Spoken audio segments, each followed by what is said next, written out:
Good evening, ladies and gentlemen. My name is John Wilson, and I'm the national spokesman for the Freedom Union here in Australia. And today is Friday, the 20th of June. I hope you're all fit and well.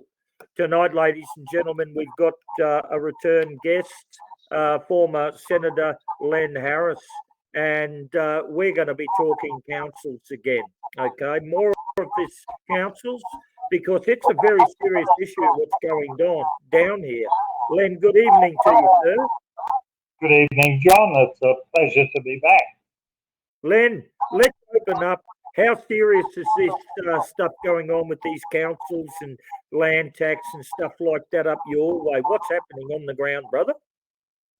Right, what is actually happening is that the Mareeba Shire Council, using the Labor Party's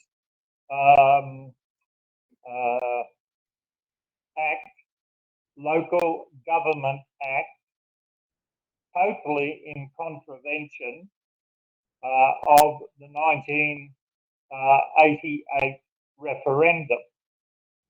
So their actions are what is called in the legal system ultra vires, of no effect. And yet they're still continuing to actually resume properties. And it's a little technical, but I'll try and explain it simply so people can, I'm not being condescending, but so people can understand. We have a process in relation, or had, I should say, a process referred to as the Torrens title, which gave people an assurity of the documents that they received, they were genuine. And also in that same way, the person was actually assured, was confident in that they had what is called an indefeasible title, which means that nobody, no third party, i.e.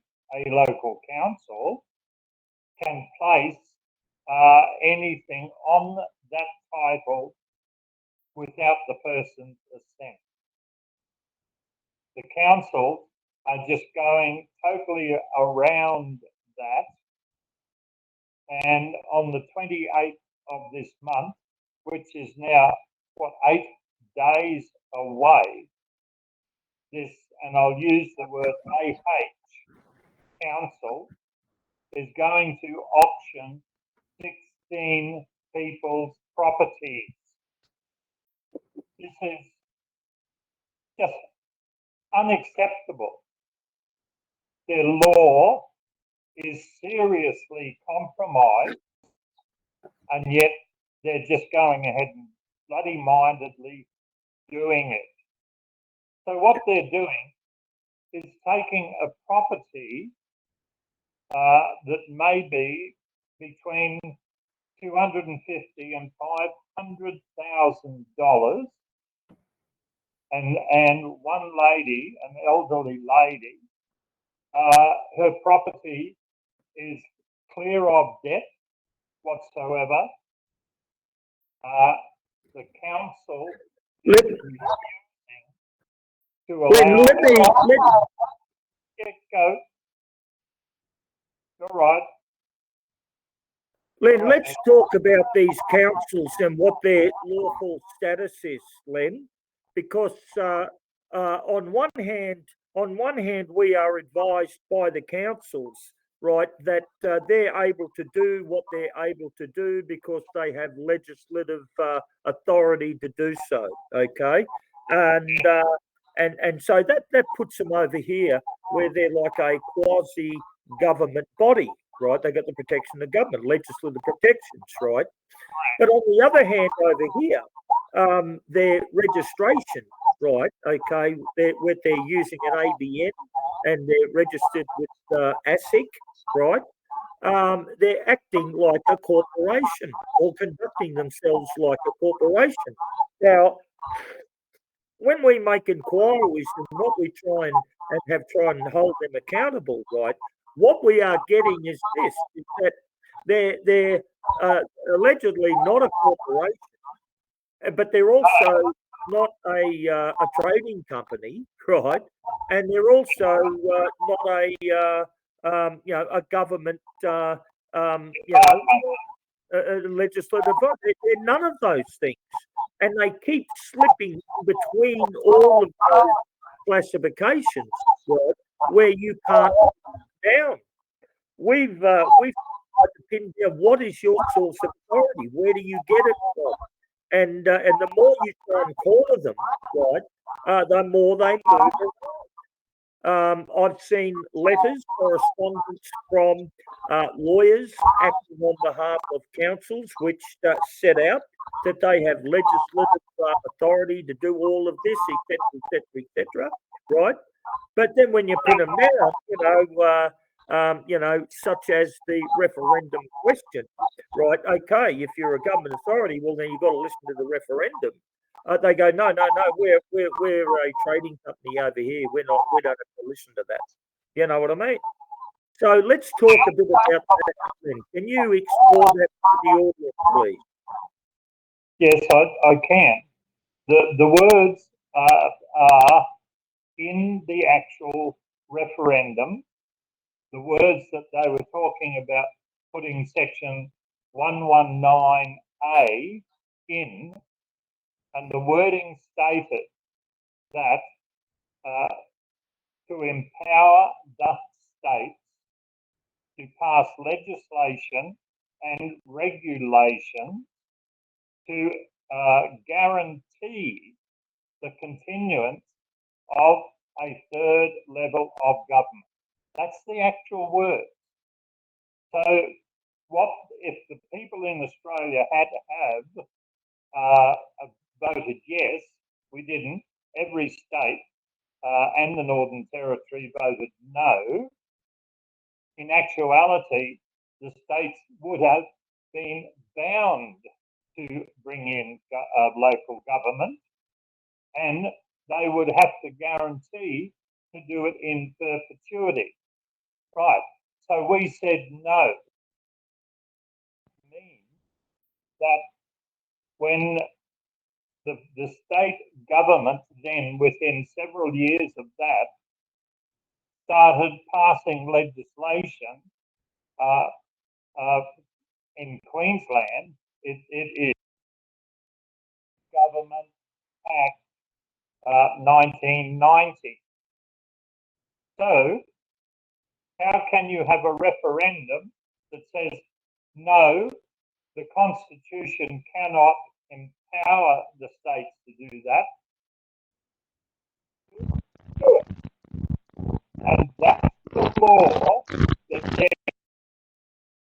these 16 people's homes out from underneath them. Now, this one particular case, the lady owns 2 adjoining blocks. So they're in North Queensland, I won't say where. So they have got to be north of at least $400,000 each. So they're going to take that money, that value, off that elderly lady, throw her out of her house on the street. The money just goes woof, disappears. The council, yes, gets their arrears in rates. What about the remaining hundreds of thousands of dollars? Where the XYZ does that bloody well go? Doesn't come to the lady. That'll go in charges, mate. The council's lawyers will attempt to bleed that dry, just like the liquidators. So tell me, Len, look, the people up your way are getting hit pretty hard, right? We are seeing people literally having their homes sold out from underneath them for a minor amount of money, and yet they're selling out, property worth far, far in excess of that. Okay, so they're really. How many properties is it, Len, up there for sale soon? How many properties are up for sale soon?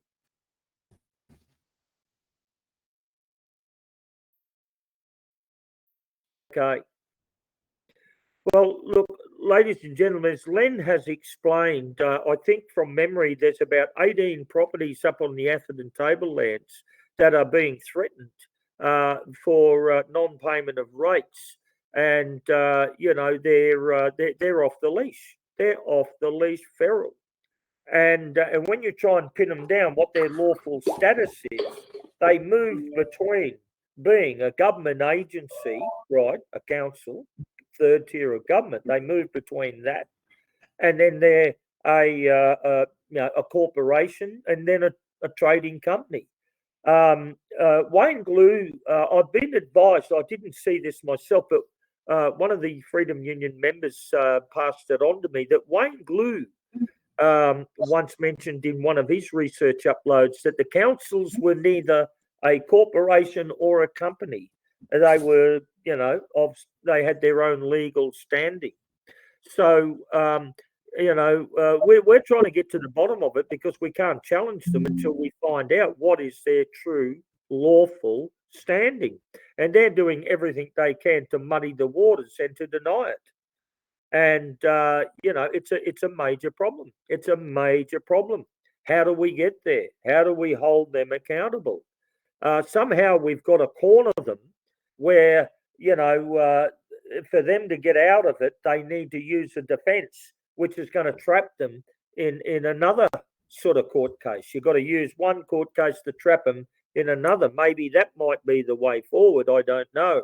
I've had one meeting with Birchgrove Legal on this matter, and Birchgrove Legal have advised. They said, John, look, and we walked all the way through their paperwork, the same stuff that they're sending to us, right? Their lawyers are sending to us. We've checked out the Queensland Constitution. We've checked out Local Government Act. We've checked this out and that out. The only thing that wasn't taken into consideration, all the research that I went through with Birchgrove, was right up until the referendum, and the referendum kills them. Okay, it's either they're governed by the Corporations Act, or they're acting unlawfully and against the referendum. One or the other. That has to be the case. Okay, so we've got to corner them on this, Len. Is that right, brother? Yes, absolutely. If they don't want to be called or referred to as a corporation, because the Queensland Corporation Act states very clearly at Section 18, where it states administering regulations. So they pat themselves on the back for 2 paragraphs saying how good they are, how they've passed it properly. It's been given been given assent and gazetted. Then the regulation says, when administering the Queensland Corporation Act 1990, so as not to place a burden or a levy on a private person, a fee or a tax on a private person. So then the Act itself then clearly states who is a private person. A private person is not the federal government or a state government or an agency of the above. So you and I are private people, and providing we have purchased our property in our name, a corporation cannot place a burden on us. In other words, what the law is saying, that a corporation can only effectively be administered on another corporation, not private people. So that's why they don't want anything to be seen as a corporation. However, you're absolutely correct in what you have just said before. When we look at the wording of the 1988 proposal to alter the Constitution, the wording that they wanted to put in, as I said earlier, in section 119A, so they're going to put a new subsection in the Australian Constitution, right? The power to do that was empower the states to make legislation and regulations. We said no everywhere, every state and the Northern Territory.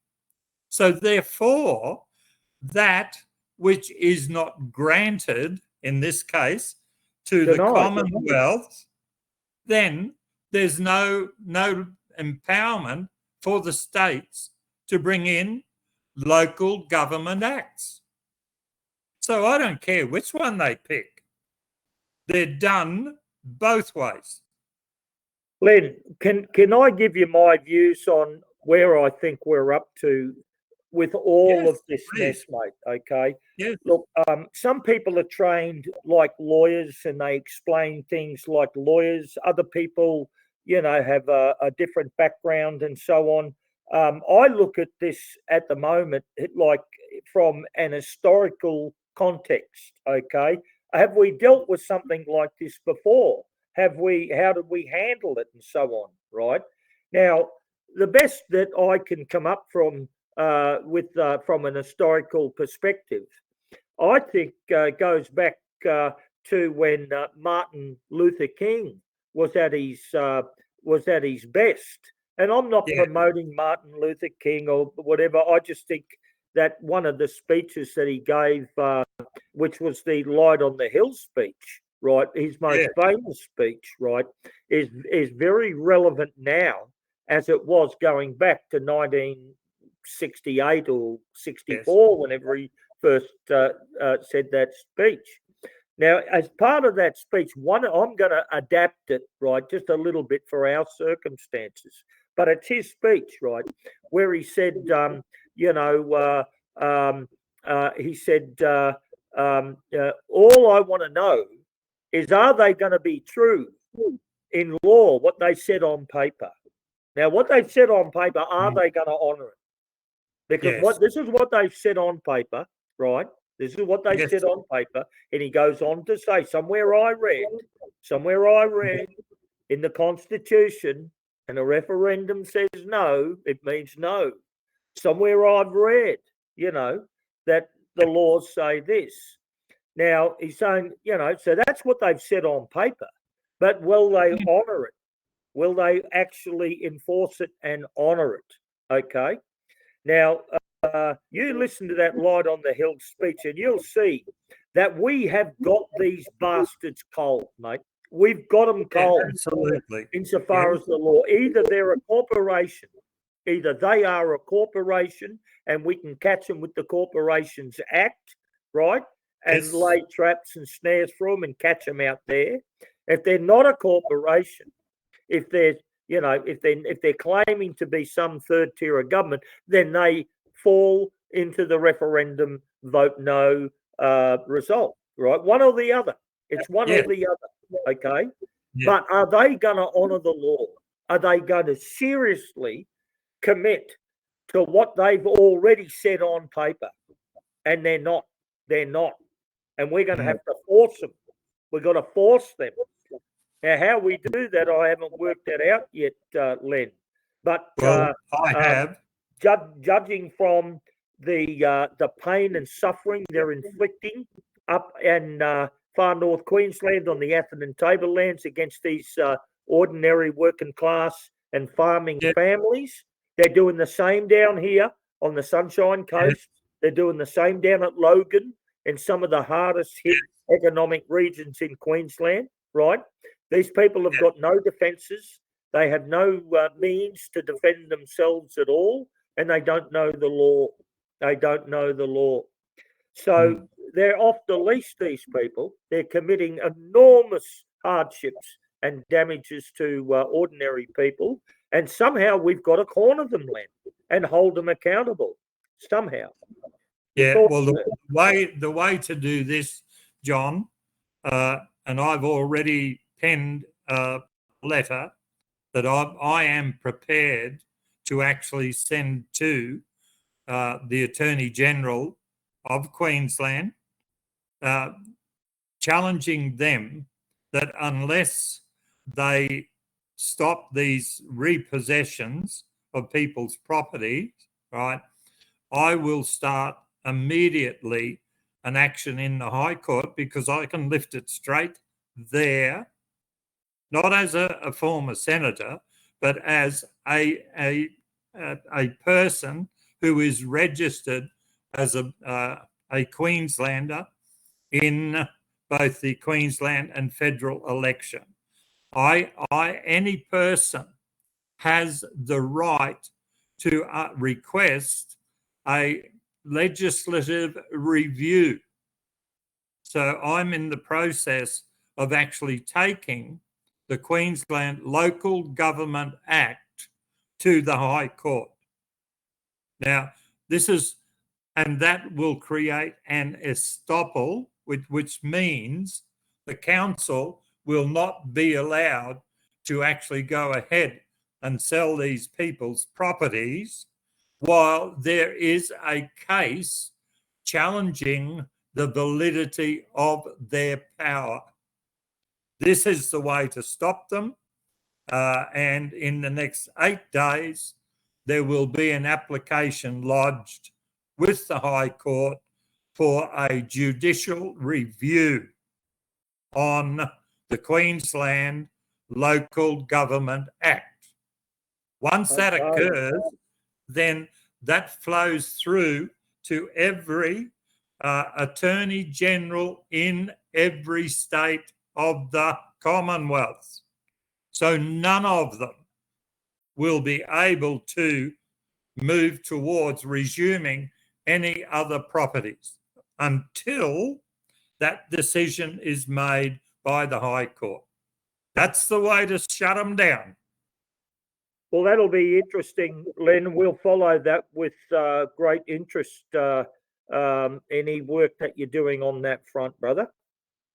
Yeah, and the other action that is occurring up here, the Atherton table is unique in the sense of the world. It is the only place that I know in the world where a farming property, whether they're growing grain or edible food and everything, can actually complete 3 crops a year. Now you think of it. Friends of mine in Canada, they have 16 weeks of sunshine in which they get to produce 1 crop on their property per year. Atherton does 3. So these councils now are being hit with a combination of rates and land tax up to $500,000 annually. And that's unbelievable, Len. Yeah. What services do they get from the council? The council won't even grade the bloody dirt road. No. Yes. No sewerage, no water. They may, and it's a may actually get their rubbish carted away for $500,000 a bloody year. A lot of rubbish. Yes. I know I shouldn't laugh, but it is absolutely serious because I see this is also being perpetrated by the councils through international entities because they want to shut down the food that we are existing on. No cows, right? So that means no milk, no meat, right?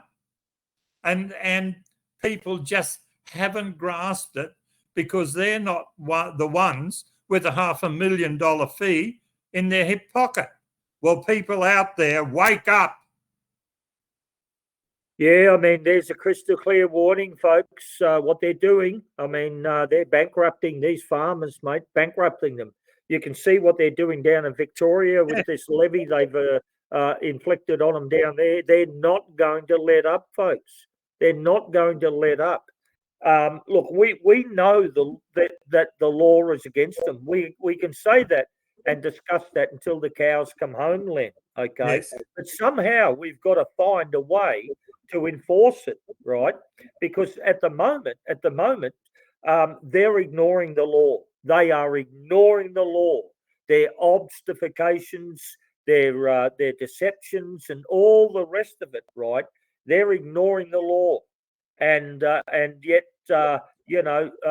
it's the law that they have committed us to. No arguments about the Corporations Act. No arguments about the referendum. Okay, this is all real clear history, right? They won't honour the law. That's what we've got. We got a lawless government here, folks. All these councils all around Australia are outright lawless. Okay, somehow we've got to be able to pin them down, and that's made very difficult when you've got an utterly corrupt judicial and policing, which is all run by these secret societies, mate. These Zionists and Freemasons and Fabians and so on. Makes it very difficult for the common man, the ordinary farmer, the ordinary tradie and blue collar worker out there to get any justice at all. You certainly won't get it on your own. Maybe we can get it through the union. Maybe. Let's keep. People get behind the union, John, and that will be the venue that we can take this to the High Court. Now, you talked about a much older example with Dr. King, right? Bless him. There is a modern day one, and it's called the Voice referendum. So what was the result of the referendum? A resounding no. Even the Northern Territory, with their much larger Indigenous population, they voted no, right? So what has now happened? I can tell you absolutely with assurance that South Australian Parliament has already passed a state legislated voice in the South Australian Parliament. So, and we know that it's not going to be the genuine South Australian Aboriginal people. It's going to be these half-caste bloody smart lawyers who are going to make benefit of that. And that's not going to that's not going to flow down to the real Indigenous people in South Australia. It will just create another level of these shiny ass bastards who are on, hundreds of thousands of dollars a year, supposedly to represent the Indigenous people of South Australia. Len, it's my belief. It's my belief, Len. Yeah, it's my belief, Len, that this belligerent occupation, Albanese and all of these state governments, right, they're not going to get any better. They're only going to get worse. All of this suffocation and this financial blackmail that they are levying against us, it's not going to get any better, right? Yeah. It's only going to get worse. So sooner or later, the very fabric of Australia is going to be torn up here, and there's going to be some very, very difficult people out roaming the streets if this keeps up, because these government taxes are making people homeless, right? Correct. So, yeah.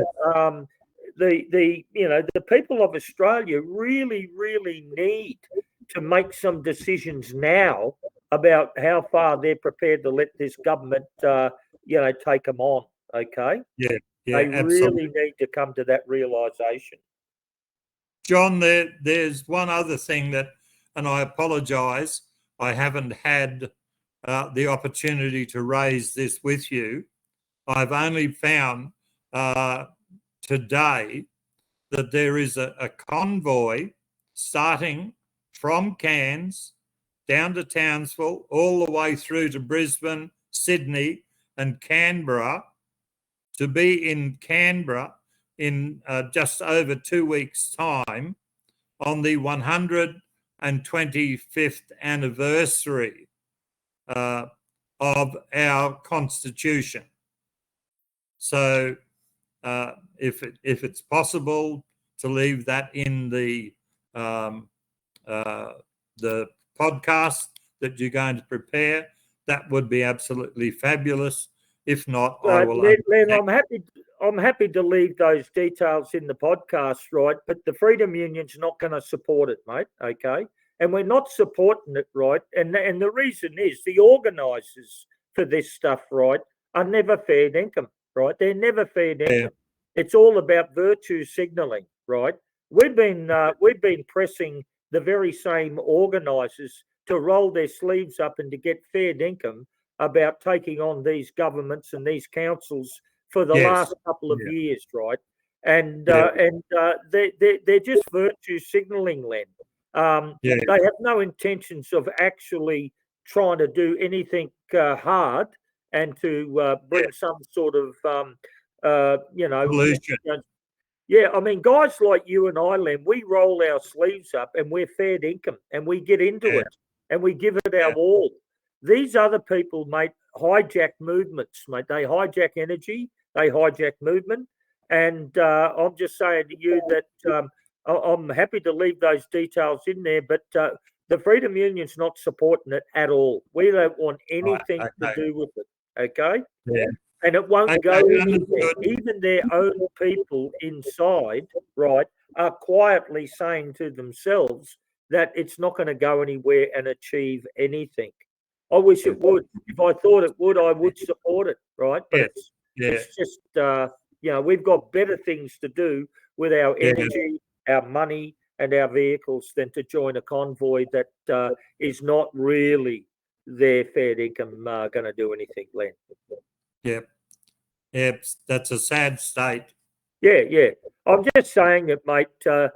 In this freedom movement, Len, it's a matter of fact that we've got a lot of fakers in this freedom movement, mate, who aren't serious at all. Okay, I don't want to get involved in arguments with people, but people know my views on these bullshit artists, right?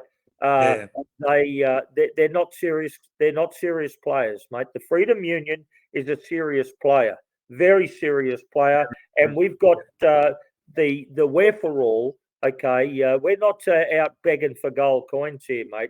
I mean, we're a serious organisation, and that's why we take pride in working with guys like you, Len, because we know that you roll your sleeves up. We might agree on everything, and that doesn't matter to us, but we know that you are a person who will roll your sleeves up and will have a genuine fight on behalf of your community, and we respect that, Len. We really do.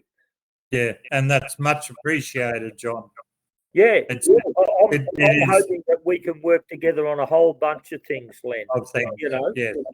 Well, we're certainly working together, to lodge this judicial review on the Queensland Local Government Act. The audacity of them, right? We said no in the referendum. So what's the first thing? Well, not the first thing, but within 2 years, the Queensland government turns around and creates it anyhow. Yeah, and we'll end up on a little humour. And I asked people, what's the difference between the Labor Party and the Liberal Party? And they look back at you like stunned mullets. And I say, only the spelling. It's true, Len. Yes. It's true. Yeah. Yeah. Look, Len, these people have sworn oaths, secret oaths to foreign forces against our national interests. That's the facts of the matter. And they are working with these foreign forces, mate. And they're seriously damaging Australia's national interests. And until we bite the bullet and make some decisions about getting rid of all these, these secret societies and all these scammers and skimmers and all the rest of it, right? We're in a lot of trouble, and it's only going to get worse, Len. That's why I keep saying this is not going to get better soon. It's going to get worse, and we need a union to be able to give us any chance at being able to manage it through, right? Yes. And insofar as all the fakers out there, they will do nothing. They will talk. They won't do any. They won't walk the walk. They'll talk the talk. You watch these bullshit artists, right? And and it'll be the same, the same warriors, the same old stages. The Len Harrises, the John Wilsons, and others that are out there. The Aussie Cossacks and others. It'll be the same people, mate, out there that will be defending our communities because we're born into that, right? Yes, I mean, correct. we're in a lot of trouble here, Len. If people can't see that by now, I don't know what to say to them. We are in a lot of trouble here, Australia, and we got to get ourselves organised. So get behind the Freedom Union, and we will have the ability to do something about it. And it's interesting. You just said that they talk the talk but don't do the walk. Well, there is a parallel to that. These entities, a large percentage of them, are hiding behind a corporation, right? John, a corporation is a sheet of paper, right? That can neither walk or talk. And Len, that's what we're fighting. Len, we've got things like the Brisbane City Council. They've got the Brisbane City Council Corporation registered and a mirror Brisbane City Council there that is their front, right?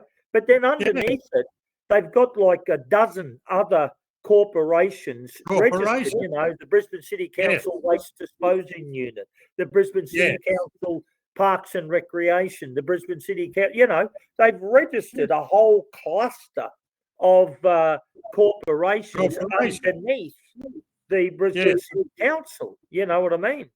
It's one of the reasons they do that, John, is when we have councils that are true statutory bodies, right? Part of, or they used to be, say in Queensland, right? You or I had the ability to actually lodge a freedom of information on those departments. One reason why they've swapped over to corporations like the Brisbane City Council, right, is because you cannot lodge a freedom of information on a corporation. That's right. That's exactly right, Len. They're avoiding all sorts of mandatory responsibilities. Yeah, we have no way to scrutinise how and what these corporations are doing.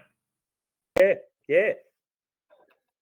Look, Len, I'm going to wrap it up now. We've been in this for 40 odd minutes. We've covered a lot of ground.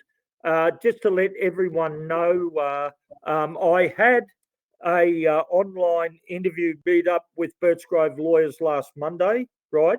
Okay, Monday of this week, and we covered a lot of the ground up until but not including the referendum. We covered all the research, and I was following all of her research up, right?